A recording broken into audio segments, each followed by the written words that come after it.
Hey guys, I am Ibigandscary. I'm bringing you another StarCraft 2 replay, this time featuring in our bottom right hand side prop from TeamprOperty from TeamprOp. He is our blue Zerg and he's in Grandmasters. No, yeah, Grandmasters, Heart of the Swarm. Yep.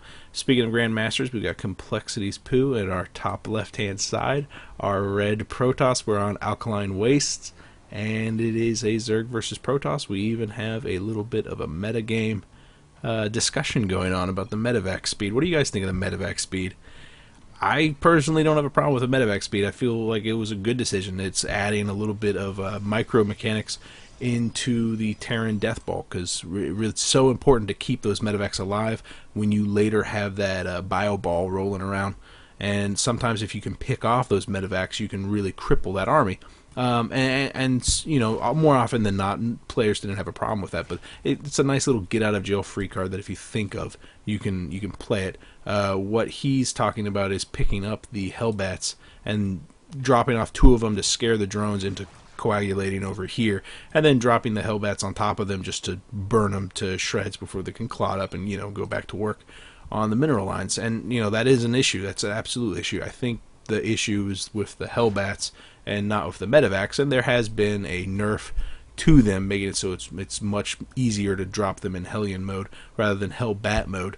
I don't think it flows very well, but it is it's a change. And you know what? If the meta game evolves in such a way that makes it so that that's the only change that's necessary, it's a very fine-tuned change, then yeah, more power to him. 15 pool going down. We don't have a hatchery just yet, but we do have a drone headed out with almost 300 minerals, so TeamprOperty is going to be throwing down his hatchery just right before that probe gets there. Going to be scouting it immediately and then moving up to see that no gas has been grabbed for TeamprOperty just yet. Pooh has not grabbed his gas either.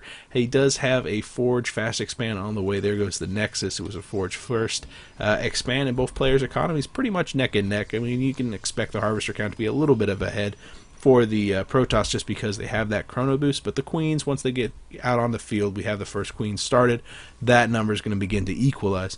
So yeah, totally standard, very much neck and neck, no shenanigans out of either player, in fact no gas of any kind, so both players playing it very close to the chest. Property is moving in just now with his first Overlord just to see exactly what he's dealing with, and this is very standard to him. He's going to know that that gateway is the only unit producing structure that has yet to be completed. He's not going to have to worry about anything. What he really wants to do is suicide this Overlord up here to scout out if any gas has been tapped yet. And if he did, he'd see that 2 gas has been grabbed, but it looks like his Overlord is going to be hightailing it out. It could be that just wants to reposition along this ridge and then suicide in. Regardless, it's very important to see that gas timing. It's a safe assumption that if the Nexus has been grabbed, the gas is not too far behind. But based on what he was saying with that Forge fast expand, there's absolutely no reason why TeamprOperty could not go ahead and grab this 3rd hatchery, and that's exactly what he's going to be doing. And again, you can see that that Harvester count is it's actually still pretty much in the lead for Pooh, but that's because he grabbed that 3rd hatchery. I fully expect TeamprOperty to be skyrocketing ahead as soon as he gets that 2nd Queen out, as soon as he gets that 2nd round of larva. Yeah, we're going to see that number equalize, as well as the number of gas geysers being tapped rise dramatically, because we don't have any of them tapped right now, but we're going to have something later. We're going to get some gas. Cybernetics Core just now starting on that Warp Gate tech with the Chrono Boost going down on the Stalker. Zealot aggressively defending that narrow gap, but I don't think TeamprOperty is going to be able to take advantage of that. Just the 2 gas geysers, nothing, no short shenanigans, no sort of 4 gas timing or Stargate going down or anything like that. But we do have a pylon being positioned behind the mineral lines, probably just for emergency warp-ins more than anything else, but keep an eye out for hidden tech. Again, that Overlord positioned right here, and again, Property has no idea what sort of stuff is going on inside the base. You gotta assume that it's double gas just because it's Protoss, just because of what he saw at the front door, but you never know. Wow, 4 gas total being tapped, and we still don't have anything that can use that gas on the field just yet, so I expect we're going to see quite a lot of high-tech structures being thrown down for Pooh any second now. Property has grabbed 2 different geysers in his main. Probably going to see a 3rd being tapped down at the natural, depending on what pathway he's going to take. Spire is very much in vogue right now, but against Protoss, it's not very effective in my mind. I feel like there's other paths that you can do. I don't think we've fully explored the whole swarm host possibilities. That is just a wonderful, magical, terrifying world, and I get excited every time I see swarm hosts out on the field, and I feel like they're the most underused unit. Maybe those Vipers. Yeah, if there's one unit that I don't even know the name of, it's the Vipers. Robotics facility being constructed, so I guess that's what's going to be using all that gas. Still, it's just the robotics facility and the single gateway, so what is that gas going to be used for? 300 gas saved up right now. We still don't have anything. Here comes the suicidal overlord, and it could be that that's what Pooh was waiting for. He wanted to make sure that that scouting overlord, if it did decide to come in, he knew it was coming at about the 8-minute mark. 8 to 10 minute marks the total standard time for it. He knew it was coming. He had a stalker already positioned on the right side. If he can snipe down that overlord, then he could throw down his extra gateways. Then he could throw down the robotics facility and not have to worry about it getting scouted. I think it was overly cautious. I think he's wasting a lot of everything. I mean, he's got floating so many resources, so much gas. He needs to spin that down, and he needs a way to spin it down. So work on that infrastructure. And I'm curious of what he's going to do to spin that. There goes the Stargate, and I think that's what he was waiting for, is to kill that Overlord so that he could throw down that Stargate. I don't know, though. Timing-wise, it's not going to be the most effective anything. It can't be a rush for Oracles. It can't be a rush for Phoenixes. You could get some Phoenixes out and really wreak some havoc on the single Overlord that's really floating around. Maybe there's one or two that he could snipe. More than likely, it could be some Void Rays. Void Rays are pretty handy, especially in dealing with the roaches, and, even those swarm hosts. I don't know, though. I don't know. We'll have to keep an eye out on Pooh. If you guys know, if you could read this and tell me exactly what he's thinking, I would love you heap big long time. That would be incredible. I'm always surprised at the way that people can draw conclusions based on partial information. So if you could cue me in on that secret, that would be incredible. Infestor Pit going down, 22 Zerglings popping out, double Evo chambers, probably for the double ground upgrades, and a Hydralisk Den. Awesome. So yeah, we're going to see some swarm hosts, and those swarm hosts are going to be accompanied by some Hydralisks, so that's going to be absolutely fantastic. Just poking at the side to see that assimilator. Not deep enough to see the Stargate, which is working on that first Void Ray. Did he cancel it? Oh, it's not being produced because he's supply block. Gotcha. +1 armor on the way. Oof. Glial reconstitution speed for the roaches. The Zergling's poking at the front door, but not going to be doing anything. That speed for the roaches is going to be nice because it's going to allow TeamprOperty to re-macro very quickly in the worst case scenario, which is the heart of the swarm hosts go down. If the swarm hosts go down, it's very difficult to re-macro with those, so you can re-macro with the roach and hydras to buy yourself breathing room to kind of follow through on the initial push.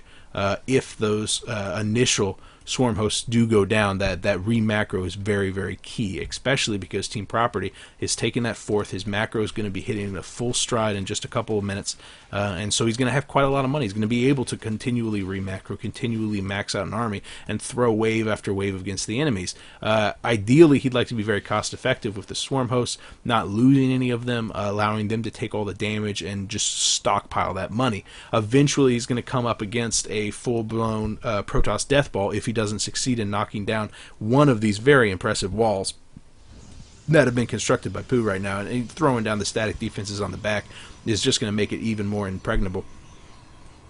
But eventually, he's going to come up against a full-on Protoss Death Ball, and when that happens, it's going to be very important for him to be able to re-macro.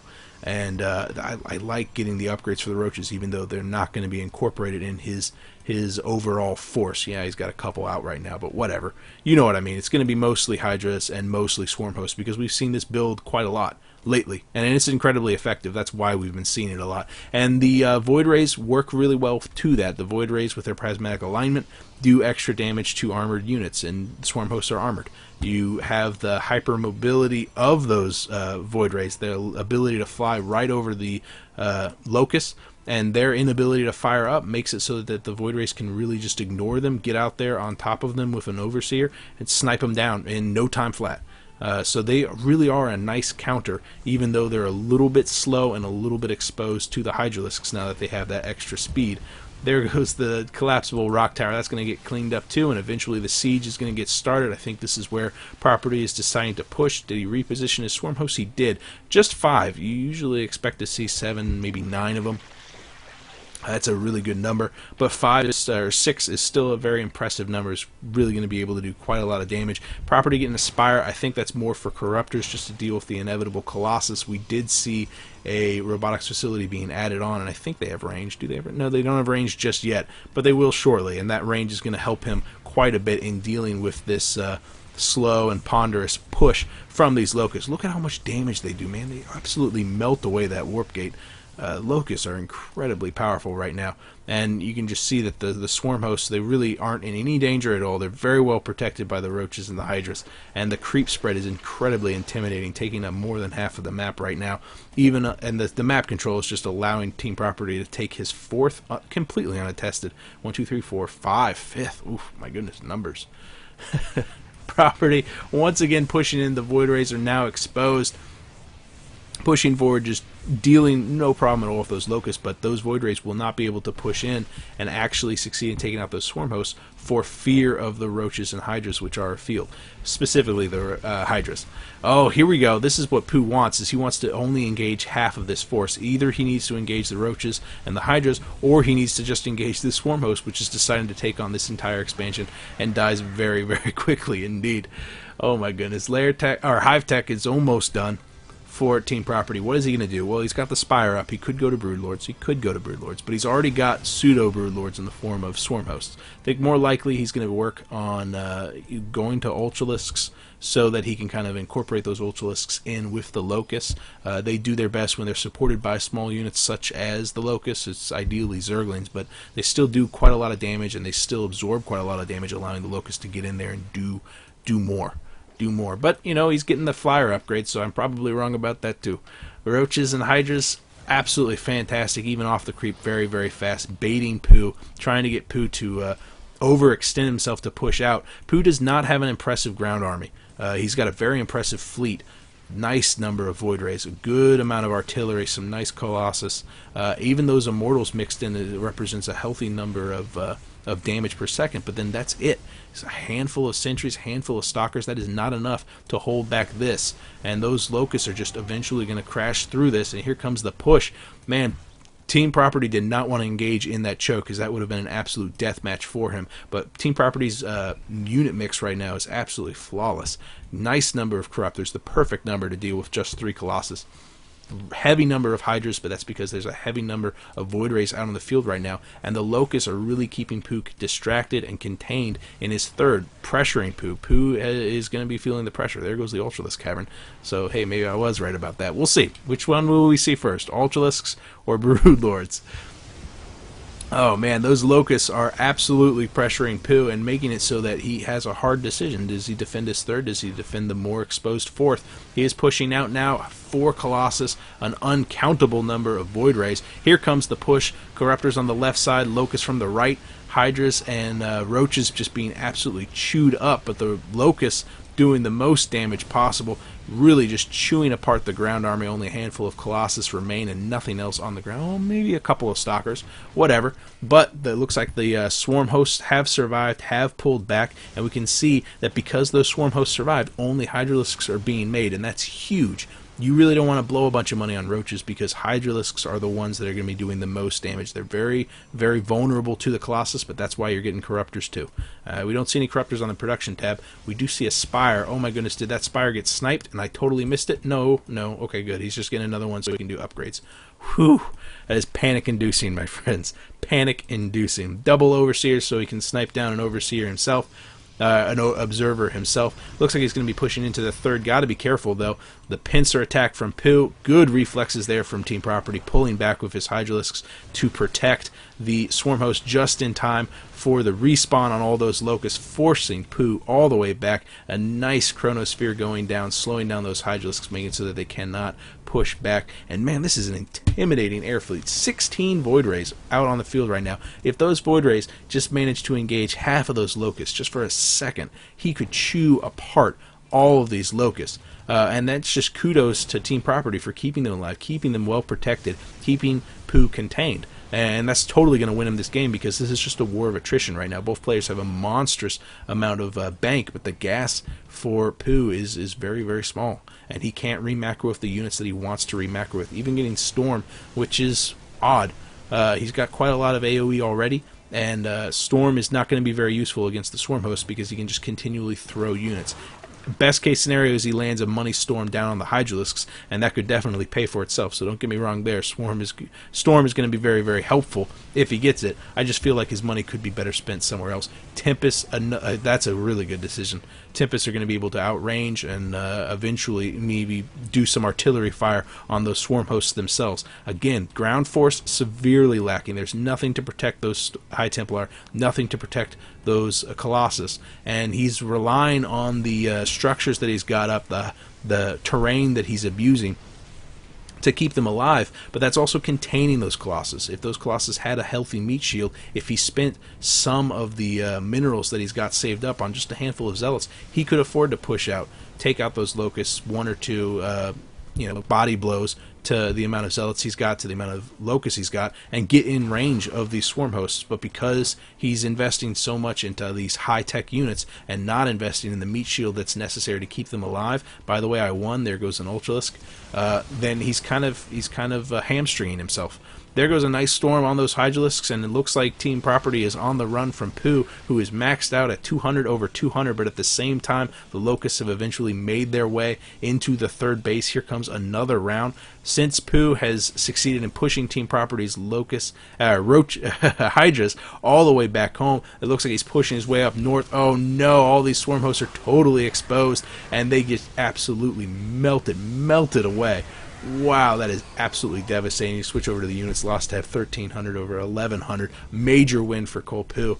And now, what does TeamprOperty do? Well, he's got a remacro of something that's going to absorb the damage, and he's not going to do it with Roaches. He's already got that tech for Ultralisk, so that's what he's going to switch over to. He's got 11 Ultras on the way, 5 Corruptors to deal with this incredibly intimidating air fleet, but even 5 Corruptors isn't going to do anything against, what is that, 16 Void Rays? My goodness, Pooh has a fantastic unit composition right now. This is intimidating, even though TeamprOperty is pretty much maxed out too. With Hydralisks and Ultralisks, I mean, that is a game-winning composition in and of itself. This is really going to be a very tight battle. It's going to come down 100% to unit positioning.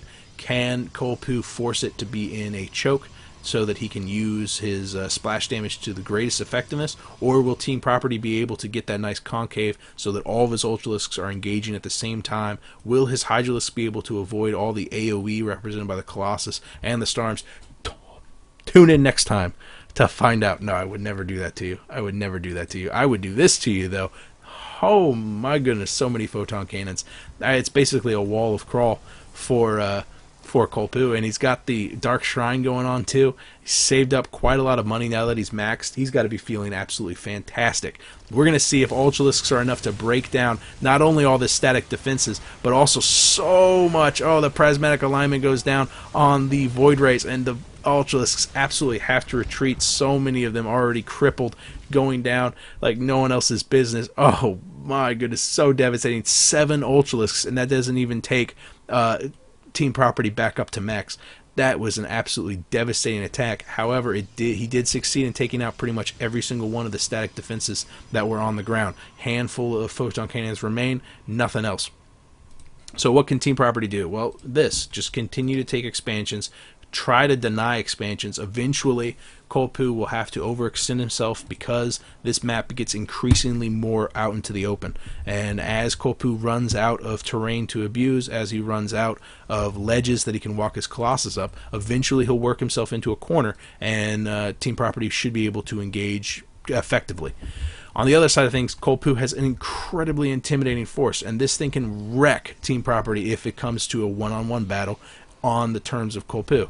So if he manages to score that one major engagement, there's no reason for Pooh not just to steamroll into every place that produces money. Here comes the engagement. It is out on the open. The Ultralisks have absolutely nothing to stop them from pushing in. The Ultralisks push back the Colossus. There is no AoE to stop the Hydralisks, but the Hydralisks' number has been incredibly diminished. Oh my goodness, only 3 Hydralisks out on the field. Every single one of those Corruptors are down. The Ultralisks going to town on the static defenses, but the Colossus had managed to retreat down that ramp. and ultimately total wash for Team Property. He did quite a lot of damage. You switch over to the units tab. We had 16 a little while ago for those Void Rays, now down to 14, still 4 for the Colossus. Ultimately, man, it's just I don't even know what tab to show you how bad that engagement was. I guess the units lost tab will show you that he's about 10,000 minerals behind, but even that just does not do him justice. Those Ultralisks should have done so much damage, but the Colossus just merely walked down the ramp. Those Hydralisks needed to get in there and do so much damage to the Void Rays, but for whatever reason they were just chewed alive by the concentrated AoE damage of all of those storms, all the Colossus throwing down their extended thermal lances. Team Property's got to be scratching his head. How do you deal with this? Because Hydralisks just aren't doing it. Oh, and this could be how he deals it. He gets a ridiculous number of Corruptors. Corruptors, pound for pound, best air unit in the game, bar none. And those Corruptors are going to have no problem at all in dealing a significant amount of damage to the Void Rays, as well as the carriers that are now being added into the mix of Kolpu's main base. It looks like this macro hatch is going to go down, not a significant loss for Team Property, as it doesn't represent any lost mining time. It would have been more significant for him to lose both of these spires, but 2 spires for a Dark Templar, not a very fair job for them, because that main force was readjusting and those Dark Templars did indeed go down. Whew. This is going to be tense, because these Hydralisks have absolutely nothing to prevent everything here from killing them very, very quickly. The Corruptors are going to have to draw the fire. The Corruptors are going to have to engage in such a way to make it so that the AoE does not come down on top of the Hydralisks. This is going to be a very, very tense battle, and I really have no idea who's going to come out on top of that. Let's look at those upgrades. 3-2. Wow, 3-2 on the air, and 2-1-1, I guess, for Kolpu. So pretty much neck and neck on the upgrades. I think a little bit of a benefit goes to Team Property. Team Property pushing in. Look at the amount of Corruptors just raining down the fire. So many of the Hydralisks just instantly melting away. I have absolutely no idea who's going to come out on top because of the recent buff of the Void Rays. It used to be it would be no problem at all for the Corruptors to deal with that number of Void Rays, but now with the Void Rays doing extra damage to armored and those Corruptors indeed being armored, it barely goes to Team Property, and that is just by the skin of his teeth. It looks like the Void Rays returning just for one last hurrah, but the last Tempest taking a little, not really taking any damage, but one last Tempest. That guy getting confused by the carriers, little interceptors, but it looks like Kolpu's entire force was absolutely devastated by that, and Team Property has blown through his entire bank trying to constantly amass units, basically, and both players are not anywhere near max right now. Engaging the Dark Templars, but well within range of the Overseers. A really nice, lucky play by Team Property, scouting those Dark Templars before they actually made their way into the infrastructure. Speaking of infrastructure, it looks like Hydralisks are trying to get in there and start dealing damage to anything that produces units. However, those Hydralisks are fortunate enough to find some of those interceptors, making short work of them and closing the distance with those carriers. Now that the Hydralisks have a numerical superiority, they have no problem securing the ground and finally cleaning up those carriers. It looks like Team Property has finally gotten the momentum he needs. Kolpu tapping off a good game, well played, and what a fantastic game. Holy crap. Kudos to Team Property for figuring out the unit composition necessary to defeat the unit composition Kolpu was pulling out of his butt, because I've never seen that many Void Rays thrown into the mix with so little to protect the ground, and it to be that effective. I never would have thought that Ultralisks with Hydralisk would have that big of a problem against just Colossus and Void Rays. I totally underestimated the amount of damage that Void Rays could do, and seeing that is incredibly intimidating. Yeah, I feel like Kolpu dealt with the pressure coming into the third from those swarm hosts as best as you possibly can. Definitely defending the third, managing barely to sneak out that fourth, and then also splitting his force so that he could deal with any pressure in this alley as well as this alley. Really, really difficult to do. Awesome job for doing that, and then eventually taking down those swarm hosts, but it was whenever Team Property realized that he no longer needed those swarm hosts. He already had the tech, the Ultralisks in place. It was a seamless transition. It was really, really well done. It just wasn't good against the composition that Kolpu was fielding. And then whenever that got crushed twice, Team Property realized it wasn't working, did something that was almost impossible, which is to switch up to a totally different unit composition, working with those Corruptors and that Hydralisk, finally crushing the air, finally getting in there and just doing what needed to be done. What a play. What a play. Oh, wow. That's it for me, guys. If you have a game you want me to cast, you could PM me here or on Reddit. One way or another, I will see you guys later. I am Ibigandscary. Bye.